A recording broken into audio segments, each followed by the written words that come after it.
Guys, അങ്ങനെ ദൃശ്യം 3 കണ്ടു ഇറങ്ങി. അപ്പോ ജിത്തു ബ്രോ, നിങ്ങളെ അറിയാവുന്ന ഒരാള് കൂടെ ഹൗ ക്യാൻ ദിസ് പോസിബിൾ എന്നൊരു ചോദ്യം ഉന്നയിക്കത്തില്ല. എന്തായാലും ഒറ്റ വാക്കിൽ ഇങ്ങനെ ദീർഘിപ്പിക്കുകയൊന്നും ചെയ്യുന്നില്ല.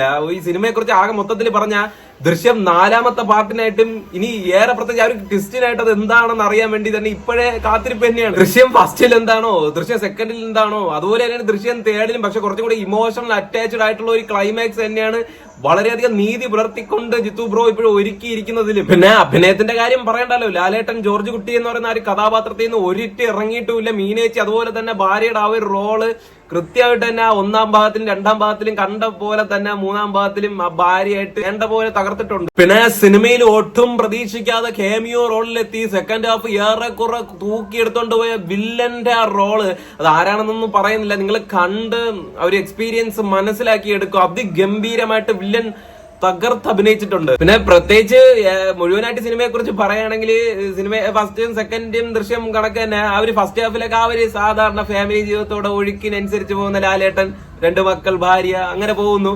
സെക്കൻഡ് ഹാഫിലും ഇടയ്ക്ക് വില്ലന്റെ എൻട്രി, അതിനനുസരിച്ചുള്ള ആ ഒരു ചേഞ്ച്, പിന്നെ വീണ്ടും ഒരു അപ്പ് ആൻഡ് ഡൗൺ ആ ഒരു മൊമെന്റം, പിന്നെ കുറച്ച് ഇമോഷൻ വരും, പിന്നെ കുറച്ച് അത് മാറും.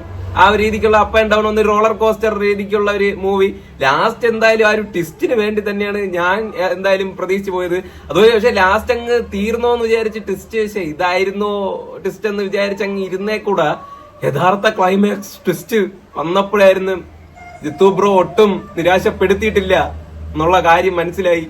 മനസ്സ് നിറഞ്ഞു തന്നെ തിയേറ്ററിൽ നിന്ന് ഇറങ്ങിയത്. പിന്നെ ആകെ മൊത്തത്തിൽ ഒന്ന് പറയുകയാണെങ്കിൽ ഈ ജിത്തു ബ്രോ നമ്മൾ വിചാരിക്കുന്നതിൽ ഒന്നുമല്ല, നമ്മുടെ പ്രതീക്ഷകളെ തെറ്റിച്ചുകൊണ്ടുള്ള കാൽക്കുലേഷനാണ് പുള്ളി ഇപ്പോഴും നടത്തിക്കൊണ്ടിരിക്കുന്നത്. 4ാം ഭാഗത്തിൽ ഇപ്പോഴും വലിയതെന്തോ വന്നിട്ടുണ്ട്, നമ്മൾ പ്രതീക്ഷിക്കും. പക്ഷെ അതൊന്നും ആയിരിക്കില്ല നടക്കുന്നത്.